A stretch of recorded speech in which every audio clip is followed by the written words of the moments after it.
एक ऐसी मूवी जिसमें एक टेलर बिना हथियार के पूरे गैंग का सफाया कर देता है। मूवी स्टार्ट होती है, हम एक बुढ़े आदमी जिसका नाम लियोनार्ड है उसे देखते हैं। यही टेलर है इस मूवी का मेन कैरेक्टर। कुछ साल पहले टेलर इंग्लैंड से भागकर अमेरिका आ गया था और उसने यहाँ शिकागो में अपनी टेलरिंग की दुकान खोल दी। यहाँ के लोगों को लगता था कि टेलर वर्ल्ड वॉर 2 के वजह से इंग्लैंड छोड़कर अमेरिका आ गया है, क्योंकि ये साल होता है 1956 और वर्ल्ड वॉर 2 को खत्म हुए सिर्फ 11 साल ही हुए थे। लेकिन टेलर हमेशा कहता था कि उसकी अमेरिका आने की एक ही वजह है, ब्लू जीन्स, क्योंकि इंग्लैंड के ज्यादातर लोग ब्लू जीन्स पहन रहे थे और वहाँ उसका ये टेलरिंग का बिजनेस भी नहीं चल रहा था। टेलर की दुकान में इसकी एक असिस्टेंट भी काम करती है जिसका नाम मेबल है। हमेशा से टेलर मेबल को अपनी बेटी की तरह मानता है। टेलर अपने काम में इतना माहिर होता है कि ये सिर्फ लोगों को देखकर उनकी पर्सनालिटी और काम के बारे में बताता था। जैसे कि अगर किसी इंसान के शोल्डर्स ज्यादा झुके हुए होंगे तो वो अपनी लाइफ में टेंशन में होगा, और अगर किसी इंसान की छाती बड़ी या चौड़ी होगी तो वो पुलिस में होगा या फिर किसी का बॉडीगार्ड होगा। यहाँ टेलर बहुत खामोश होता है, वो किसी से ज्यादा बात नहीं करता, बस अपने काम से काम रखता है और इसीलिए इसके दुकान पर कस्टमर्स के साथ साथ गैंगस्टर भी आते रहते हैं। दरअसल टेलर जहाँ कटाई का काम करता है वहाँ पर एक लेटर बॉक्स है जहाँ गैंगस्टर आकर अपने सीक्रेट लेटर्स उसमें डालते हैं और वहाँ से कुछ लेटर्स अपने लिए ले जाते हैं। एक दिन जब टेलर कटाई का काम कर रहा होता है तो यहाँ दो बंदे आते हैं। इनमें से एक का नाम है रिची जो बहुत बड़े गैंगस्टर का इकलौता बेटा है और दूसरे आदमी का नाम होता है फ्रांसिस। फ्रांसिस गैंग का सबसे वफादार और पुराना आदमी है। तुम इन दोनों लोगों को बाहुबली और कटप्पा के इमेजिनेशन से भी देख सकते हो। यहाँ पर रिची बाहुबली है और Francis Kattappa. I am just joking. Francis यहाँ लेटर चेक करता है और उसे एक इम्पोर्टेंट लेटर जो आउटफिट गैंग का होता है वो मिल गया था। दरअसल इसी लेटर बॉक्स के मदद से शहर के सारे गैंगस्टर एक दूसरे को सीक्रेट इंफॉर्मेशन शेयर करते हैं। इसके बाद फ्रांसिस टेलर को बाहर भेजने का इशारा करता है और रिची उसको बाहर जाने को कहता है। टेलर की यहाँ पर बेइज्जती हो जाती है लेकिन वो कुछ नहीं कहता, खामोश रहता है। बाहर आकर वो अपनी असिस्टेंट मेबल से बातें करने लगता है और टेलर को पता लगता है कि कुछ दिनों के अंदर मेबल इस शहर को छोड़कर पेरिस जाने वाली है। जब टेलर इसकी वजह पूछता है तो मेबल कहती है कि मुझे इस शहर से नफरत है, यहाँ हर तरफ बस गैंगस्टर है। दरअसल पहले मेबल का बाप भी रिची और फ्रांसिस के गैंग का मेंबर था और एक गैंग शूट आउट में मेबल का बाप उसे अकेला छोड़कर इस दुनिया से चला गया और हमें पता लगता है कि मेबल बचपन से अनाथ है। अब यहाँ रिची और फ्रांसिस बाहर आ जाते हैं और रिची जाने से पहले मेबल को बाय बोलता है। ये देखकर बुढ़े टेलर को कुछ समझ में नहीं आता, अभी तो ये लड़की गैंगस्टर के खिलाफ थी और अब ये सब। इसके बाद उसी रात को टेलर फुल दारू पीकर मस्त हो जाता है और दुकान में ही सोता है। आधी रात को दुकान में कोई घुसता है, ये कोई और नहीं मेबल और रिची थे और यहाँ टेलर को भी पता लग जाता है कि इन दोनों का चक्कर है। फिर बुढ़ा टेलर मजे से इनकी बातें सुनने जाता है लेकिन इसके हाथ से कुछ चीज गिर जाती है। आवाज सुनकर रिची और मेबल अंदर के रूम में आ जाते हैं लेकिन बुढ़ा सही टाइम पर सोने की एक्टिंग कर लेता है। इसके कुछ हफ्तों के बाद रिची और फ्रांसिस फिर से टेलर के पास आते हैं। वो लेटर बॉक्स में से आउटफिट गैंग का एक सीक्रेट लेटर निकालते हैं। इस लेटर के अंदर एक टेप रिकॉर्डिंग होती है और इसी टेप में उस आदमी की आवाज रिकॉर्ड है जो इनके गैंग में रहकर इनसे गद्दारी करता है और इनकी सारी इंफॉर्मेशन पुलिस और इनकी राइवल गैंग को पहुंचाता है। ये टेप बॉयल गैंग के लिए बहुत ही इंपॉर्टेंट होता है और ये दोनों उसे लेकर यहाँ से चले जाते हैं। इनके जाने के बाद मेबल भी इनके पीछे दुकान से निकल जाती है।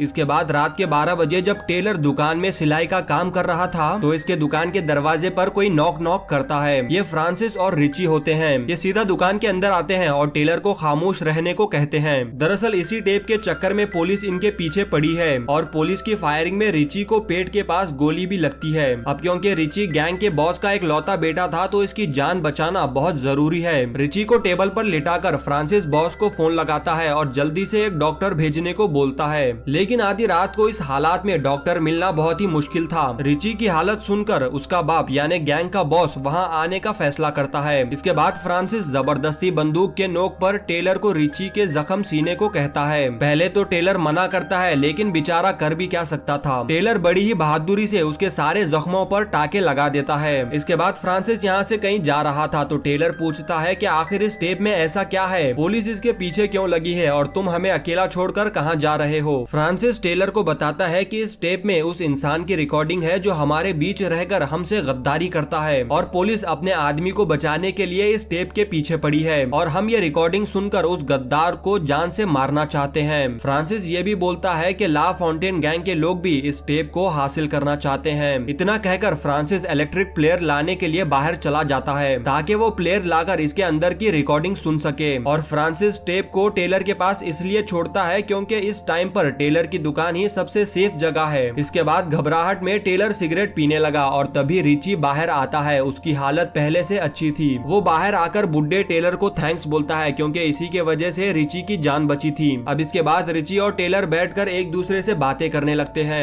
यहाँ टेलर पुरानी बातें निकालता है। जब टेलर इस शहर में नया नया आया था तो रिची का बाप ही इसका पहला कस्टमर था और वहीं से टेलर और अंडरवर्ल्ड का रिश्ता बना। अब टेलर सिलाई करते करते बड़े ही होशियारी से उस गद्दार जासूस की बातें निकालता है। टेलर कहता है कि मैं जानता हूँ कि वो गद्दार जासूस कौन है, लेकिन यहाँ टेलर घुमा फिरा कर बातें कर रहा था, इसीलिए रिची को गुस्सा आता है और वो टेलर से सब कुछ सच बोलने को कहता है। टेलर बड़ी हिम्मत के साथ बोलता है कि वो जासूस और कोई नहीं मैं हूँ। ये सुनकर एक सेकंड के लिए रिची खामोश हो जाता है और फिर दोनों जोर जोर से हंसने लगते हैं। रिची मजाक में कहता है कि तूने बुढ़े उम्र में भी मजाक करना नहीं छोड़ा। अब रिची टेलर से पूछता है कि तुम्हारी इंग्लैंड छोड़ने की वजह क्या है, लेकिन टेलर वही ब्लू जीन्स की कहानी बताता है। इसके बाद टेलर बातों बातों में ही रिची को बोलता है कि फ्रांसिस भी खबरी हो सकता है। अब देखो ना, पुलिस ने इतनी सारी गोलियां तुम दोनों पर चलाई, तुम्हें भी लगी, लेकिन फ्रांसिस को एक भी गोली नहीं लगी। हालांकि टेलर रिची को ये सारे बातें डायरेक्ट नहीं इनडायरेक्टली बोलता है। और इसके बाद जब फ्रांसिस दुकान आता है तो टेलर उसके भी कान भरने लगता है। वो फ्रांसिस के सामने बोलता है कि तुम्हारे जाने के बाद रिची तुम्हारे बारे में गलत गलत बातें बोल रहा था। रिची को शक है कि वो खबरी जासूस तुम ही हो। इसके बाद फ्रांसिस अंदर के रूम में जाता है और फ्रांसिस को देखकर रिची बोलता है कि वाह तुम तो बड़े लकी हो, तुम्हें तो पुलिस की एक भी गोली नहीं लगी। लेकिन फ्रांसिस रुचि को समझाता है और उसके पास आकर टेप का ब्रीफकेस लेने की कोशिश करता है, लेकिन रिची उसे हाथ लगाने नहीं देता और इसी झड़प के बीच उनके हाथ से ब्रीफकेस नीचे गिर जाता है और वो सब ये देखते हैं कि उस ब्रीफकेस के अंदर कोई भी टेप नहीं है। अब क्योंकि टेलर ने इन दोनों के इतने कान भर दिए थे कि ये देखने के बाद रुचि सीधा बंदूक निकालकर फ्रांसिस पर तानता है और जैसे ही रिची का ध्यान भटकता है तो फ्रांसिस मौके का फायदा उठाकर उस पर गोली चलाता है। फ्रांसिस के गोली से रिची मर जाता है। अब ये देखने के बाद फ्रांसिस और टेलर रिची की डेड बॉडी को एक बड़े से संदूक में बंद करते हैं, लेकिन इसके फौरन बाद रिची का बाप जो गैंग का बॉस भी होता है वो वहाँ पर आ जाता है। लेकिन बॉस के दुकान आने से पहले ही फ्रांसिस ने जमीन पर लगा सारा खून साफ कर दिया था। बॉस पहले आकर फ्रांसिस से मिलता है और फिर अपने बेटे के बारे में पूछता है। यहाँ फ्रांसिस बॉस से झूठ बोलता है और कहता है कि अरे अभी तो रिची यहाँ से निकल गया, मैंने और टेलर ने उसे रोकने की बहुत कोशिश की लेकिन वो अकेले ही कहीं बाहर निकल गया। लेकिन बॉस को इस बात पर यकीन नहीं आता क्योंकि उसके बेटे को गोली लगी थी और बाहर पुलिस भी होती है, तो ऐसे में उसका बेटा कहाँ जा सकता है। लेकिन यहाँ फ्रांसिस बॉस को अच्छी पट्टी पढ़ाता है और बॉस इसकी बात पर भरोसा कर लेता है क्योंकि बहुत साल पहले एक टाइम पर फ्रांसिस ने बॉस की जान बचाने के खातिर अपने ऊपर 6 गोलियां खाई थी। अब वो बंदूक की खाई थी या फिर पैरासिटामोल की, ये मुझे नहीं मालूम। इसके बाद बॉस जाकर दुकान के फोन से अपने आदमियों को फोन लगाकर यहाँ बुलाता है। अब बॉस का मोटा बॉडीगार्ड जाकर उसी बॉक्स पर बैठता है जिसमें रिची की डेड बॉडी होती है। अब यहाँ फ्रांसिस का पैंट गीला होने लगता है और वो घबराहट में बॉस को यहाँ से चलने को कहता है, लेकिन उल्टा बॉस फ्रांसिस को ही जाने को कहता है क्योंकि बॉस ने अपने आदमियों को फोन कर इसी जगह का एड्रेस दिया है और वो सभी लोग यहाँ पर आने वाले हैं। और बॉस की हालत भी दिखाती है कि वो 10 कदम भी नहीं चल सकता। यहाँ फ्रांसिस का प्लान चौपट हो जाता है, उसे अकेले ही रिची को ढूंढने के लिए बाहर जाना पड़ता है। अब इसके जाने के बाद टेलर और बॉस के बीच खूब सारी बातें होती है। बॉस टेलर से पूछता है कि सच बताओ मेरा बेटा कहाँ है, क्योंकि बॉस ने अपने बेटे का कोट टंगा हुआ देख लिया था। बॉस टेलर से एक ही सवाल पूछता है, मेरा बेटा दिसंबर की सर्दियों में आधी रात को बगैर कोट के बाहर नहीं निकलता। अब यहाँ टेलर घबरा जाता है और सब कुछ सच बोलने वाला होता है, लेकिन तभी फ्रांसिस मेबल को पकड़कर यहाँ आ जाता है। फ्रांसिस सबको बोलता है कि मेबल ही असली जासूस है जो हमारी इंफॉर्मेशन पुलिस को देती थी और रिची भी मेबल को पकड़ने के लिए उसके पास गया था। फ्रांसिस अपने आप को बचाने के लिए मेबल को बहुत मारता है। ये सब देखकर टेलर मेबल को बचाने की कोशिश तो करता है, लेकिन इन सब के आगे उसकी कहाँ चलती थी। अब इसके बाद जब वो लोग मेबल को मारने वाले होते हैं तो टेलर को कुछ पुरानी यादें फ्लैशबैक होती है। ये देखने के बाद टेलर यहाँ से जाने की कोशिश करता है, लेकिन फ्रांसिस उसे बंदूक दिखाकर रुकाता है और यहाँ टेलर सबको बताता है कि उसकी इंग्लैंड छोड़ने की वजह ब्लू जीन्स नहीं है। दरअसल पहले इंग्लैंड में उसकी एक छोटी बेटी और पत्नी थी, लेकिन एक दिन अचानक दुकान में आग लगने की वजह से वो दोनों लोग मारे जाते हैं। ये सब होने के बाद मैं एक नई जिंदगी शुरू करने के लिए अमेरिका आ गया। तभी इसके बाद फोन की घंटी बजती है और टेलर जाकर उस फोन को उठाता है। इसके बाद टेलर सबको बताता है कि रिची सही सलामत है, उसके पास टेप भी है और वो रोड नंबर 31 पर आप सभी का इंतजार कर रहा है। ये सुनने के बाद फ्रांसिस के तोते उड़ जाते हैं क्योंकि उसे पता था कि रिची कहाँ है।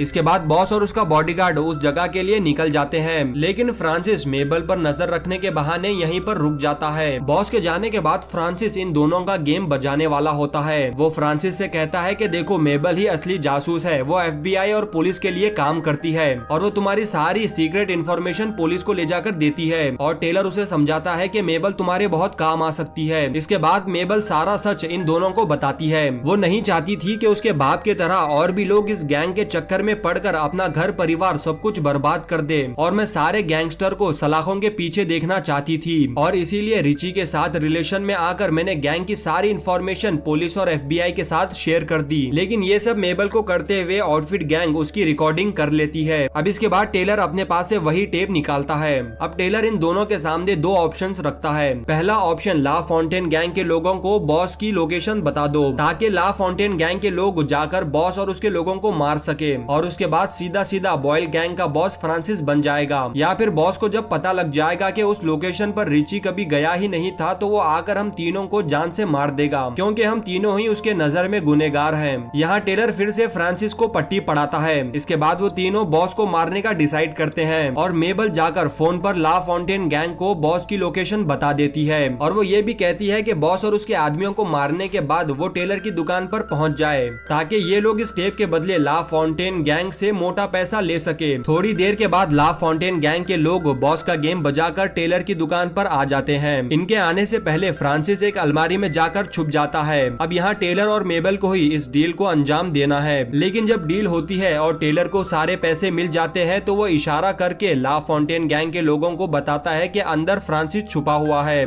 इसके बाद वो सब लोग ऐसा नाटक करते हैं कि ला फॉन्टेन गैंग के लोग यहाँ से निकल रहे हैं, लेकिन यहाँ पर फ्रांसिस इनके जाल में फंस जाता है। अब यहाँ सब एक दूसरे पर बंदूक तान देते हैं, लेकिन तभी टेलर फुल लेजेंड तरीके से कहता है कि घबराओ मत, फ्रांसिस के बंदूक में गोलियां ही नहीं है। और ये सुनने के बाद फ्रांसिस का ध्यान भटक जाता है और ला फॉन्टेन गैंग के लोग उसे बेरहमी से मार देते हैं। ये सब होने के बाद टेलर और मेबल बैठकर बातें कर रहे थे। अब यहाँ हमें पता लगता है कि ये सारी की सारी प्लानिंग टेलर की ही होती है। दरअसल टेलर ने ही आउटफिट गैंग का नाम इस्तेमाल कर इन सभी लोगों को अपने जाल में फंसाया था। जब मेबल इसके पीछे का कारण पूछती है तो टेलर बताता है कि मुझे इन लोगों के बात करने का तरीका बिल्कुल भी पसंद नहीं था, इसीलिए बगैर एक भी हथियार उठाए टेलर ने इस पूरी गैंग को खत्म कर दिया। लेकिन फिल्म यहाँ खत्म नहीं होती। इसके बाद मेबल अपने ड्रीम शहर पेरिस के लिए निकल जाती है। यहाँ टेलर भी सारे दुकान में पेट्रोल फेंक कर दुकान जलाने की तैयारी कर रहा था। जब वो आग लगाकर यहाँ से निकलने वाला होता है तो तभी अचानक फ्रांसिस कहीं से जिंदा हो जाता है और वो टेलर पर गोली चलाता है। गोली टेलर के शोल्डर को छूकर निकल जाती है। इसके बाद वो चाकू से टेलर को मारने की कोशिश करता है, लेकिन बेचारा टेलर बचते बचते एक कोने में आकर फंस जाता है। ऐसा लग रहा था कि अब टेलर का बचना नामुमकिन है, लेकिन तभी अपना टेलर बाबू अपने दोनों आस्तीन ऊपर करता है। इसके दोनों हाथों पर बहुत सारे टैटू थे जैसे किसी गैंगस्टर के हाथ में होते हैं। और यहाँ टेलर बताता है कि वो भी पहले इंग्लैंड का एक बहुत बड़ा गैंगस्टर हुआ करता था जिसके नाम से ही सारे लोगों की पैंट गीली हो जाती थी। लेकिन इसके बाद मुझे एक लड़की मिली और हमारी शादी हुई। मेरी जिंदगी में सब कुछ सही चल रहा था। बाद में हमें एक छोटी सी बेटी भी पैदा हुई और फिर मैंने अंडरवर्ल्ड की दुनिया को छोड़कर एक सीधे साधे टेलर की जिंदगी जीने लगा। लेकिन मेरे दुश्मनों को यह हजम नहीं हुआ। उन्होंने एक दिन मेरी दुकान में आग लगा दी और मेरा पूरा परिवार जलकर मर गया। इसके बाद मैंने भी उन लोगों से बदला लिया, लेकिन इसके बाद मैं अपनी लाइफ को फिर से शुरू करना चाहता था और इसीलिए मैं इंग्लैंड छोड़कर अमेरिका आ गया। और ये देखो तुम लोगों ने फिर से मुझे गैंगस्टर बना दिया। इतना कहने के बाद वो फ्रांसिस को अपनी खैंची से मार देता है और मूवी के एंडिंग में टेलर अपनी दुकान में आग लगाकर वहाँ से निकल जाता है। ये मूवी हमें बताती है कि कोई भी साधारण सा दिखने वाला इंसान हमेशा कमजोर नहीं होता। वो इसलिए भी खामोश हो सकता है क्योंकि वो बहुत खतरनाक है या फिर बहुत ताकतवर है। दोस्तों ये लाइन सच कहती है, इंसान के पास ताकत होना ये बड़ी बात नहीं है, उस ताकत को संभालना ये बड़ी बात है। वेल इस मूवी का एक्सप्लेनेशन कैसा लगा नीचे कमेंट सेक्शन में बताओ और वीडियो पसंद आए तो लाइक करो और चैनल को सब्सक्राइब कर दो।